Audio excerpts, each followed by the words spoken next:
Hello बच्चों, कैसे आप सब। आई होप आप सब अच्छे होंगे।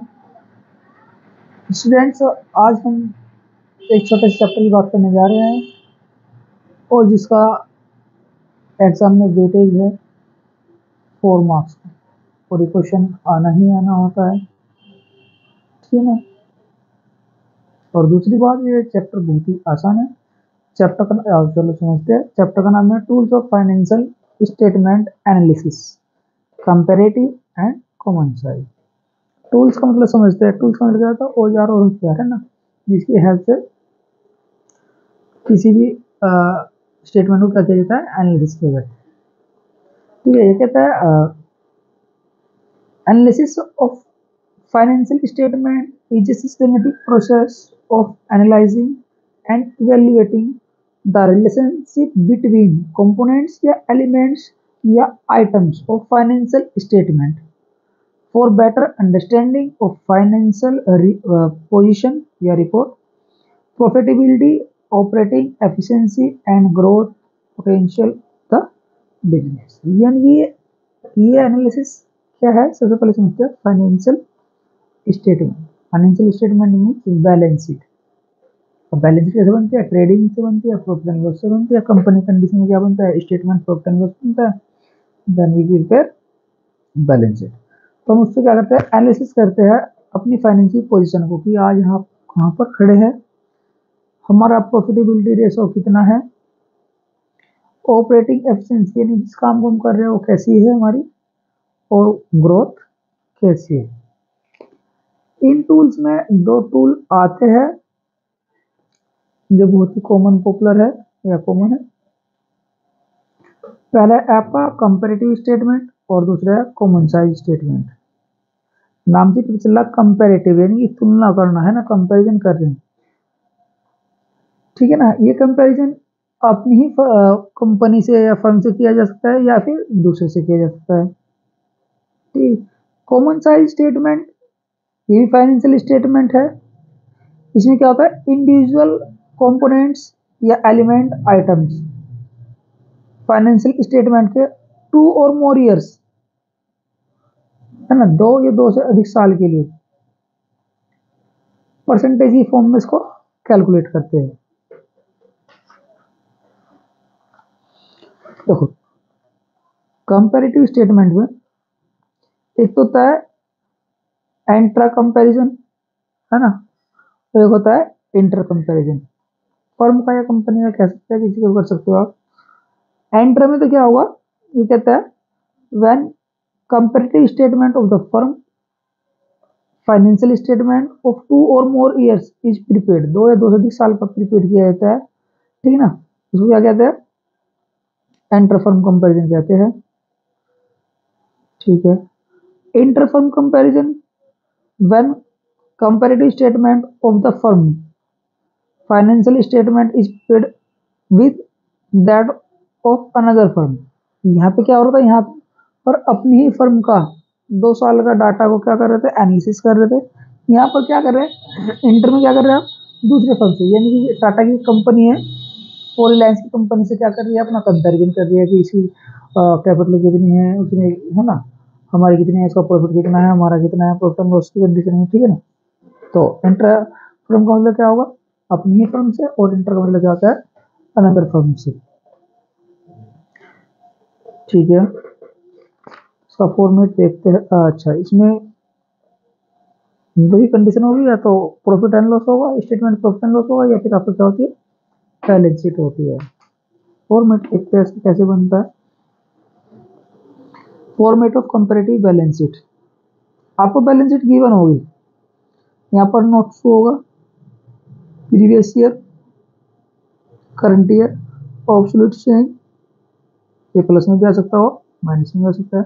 और फिर क्या निकालते हैं, परसेंटेज चेंज, है ना, परसेंटेज चेंज। जो भी आपको आइटम गिवन होंगे उन आइटम का सबसे पहले आपको क्या करना है, चेंज निकालना है, यानी डिफरेंस निकालना है। ये पॉजिटिव हो सकता है और आपका नेगेटिव हो सकता है। Let us take one example for better understanding. जैसे कि यहाँ पर इक्विटी एंड लायबिलिटी में शेयर होल्डर फंड्स गिवन है, शेयर कैपिटल 2019 में थी 12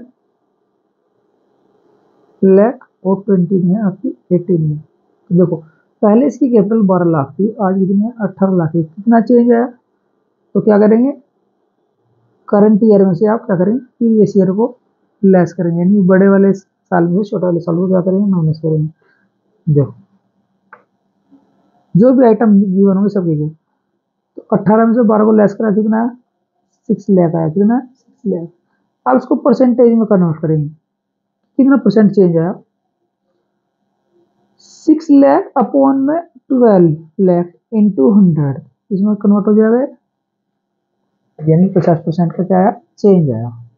ठीक है ना, तो यानी सही है, कंपनी ने क्या किया होगा, शेयर को इश्यू किया होगा। ठीक है, और जितने भी आइटम होंगे सबको आपको ऐसे करना। देखो यहाँ पे पहले भी 6 लाख तब भी 6 लाख है, तो कोई चेंज नहीं है। करंट लायबिलिटी पहले क्या था उसका, 3 लाख से 6 लाख की बढ़ गई भाई, नुकसान है देखो इससे, तो 100% से बढ़ गई। सब में आपको ऐसे ऐसे डिफरेंस निकालना है। और कॉमन साइज देखते हैं, बहुत आसान चैप्टर है। प्रॉफिट एंड लॉस की कंडीशन में ये फॉर्मेट होता है कि आपका कॉमन साइज हो चाहे कंपेरेटिव चेंज हो, ठीक ना, फॉर्मेट यही रहेगा।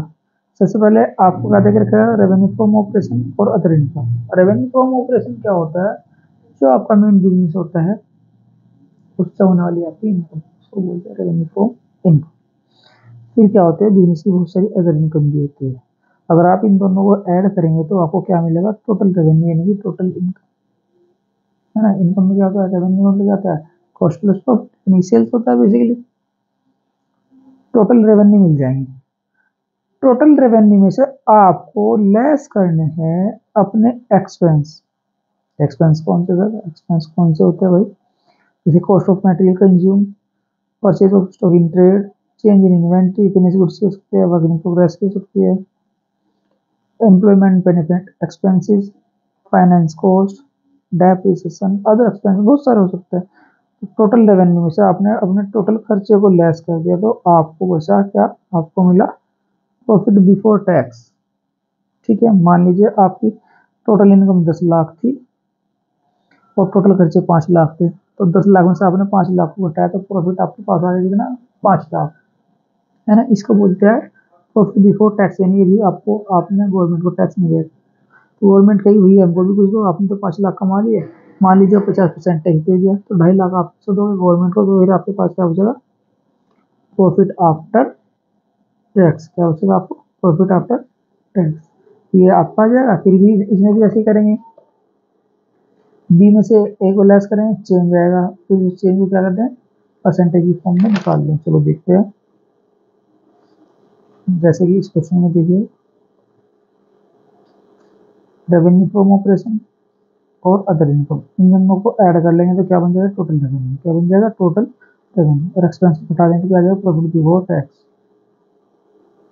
ठीक है, अब ऐसे ही चेंज कर देंगे, 15 लाख में से 10 लाख को घटाएंगे तो कितना आया, चेंज आया 5 लाख का। इसे परसेंटेज निकालने के लिए 5 लाख के अपॉन में क्या करेंगे, 10 लाख इंटू 100, तो कितना आ जाएगा, 50%। ठीक है ना, क्वेश्चन ईजी है, बन जाएंगे। एक कॉमन साइज के लिए जगह, कॉमन साइज का एक दूसरा नाम है 100% स्टेटमेंट के नाम से भी इसको जानते हैं। सेम कंडीशन इसमें भी होगी। इसमें बस क्या होता है, ये एब्सोल्यूट चेंज नहीं निकालते, एब्सोल्यूट चेंज नहीं निकालते। देखिए स्टेटमेंट प्रॉफिट एंड लॉस का है, वो तो सेम बनाएंगे आप, बस यहाँ पे क्या चेंज होता है, सबके अपॉन में क्या लिखा जाएगा, revenue from operation, that is net sales, है ना। सबके अपॉन में क्या लिखा जाएगा, रेवेन्यू फ्रॉम ऑपरेशन। देखते चलो एग्जाम्पल देखते हैं। क्वेश्चन में क्या है, रेवेन्यू फ्रॉम ऑपरेशन है, अदर इनकम है, ये है।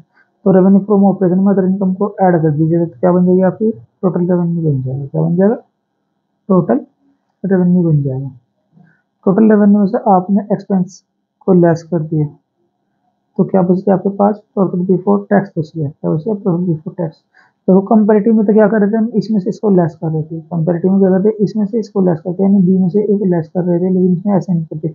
इसमें तो ये और अपॉन के रेवेन्यू फ्रॉम ऑपरेशन यही रखा जाएगा, ये अपॉन में यही, फिर ये अपॉन में ये अपॉन में ये, यानी सबके अपॉन में रेवेन्यू फ्रॉम इनकम लिखा जाएगा।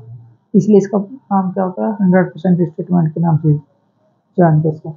देखो profit and statement profit and loss condition में पहले वाला हमेशा क्या आएगा, 100% आएगा, क्योंकि अपॉन में हम उसको क्या रखे, उसी को रख दिया। ठीक है, जब बैलेंस शीट को बनाएंगे तो बैलेंस शीट में लास्ट वाले में टोटल वाले में क्या आएगा, 100% आएगा। उसमें क्या करते हैं, टोटल को क्या रखते हैं, बेस मानते हैं। ओके स्टूडेंट्स, चैप्टर आपका यहीं पे खत्म होता है। बहुत आसान चैप्टर है और 4 मार्क्स का पेपर में आता है। तो कंपेरेटिव आई है आपका, कॉमन सा आई है। Okay student.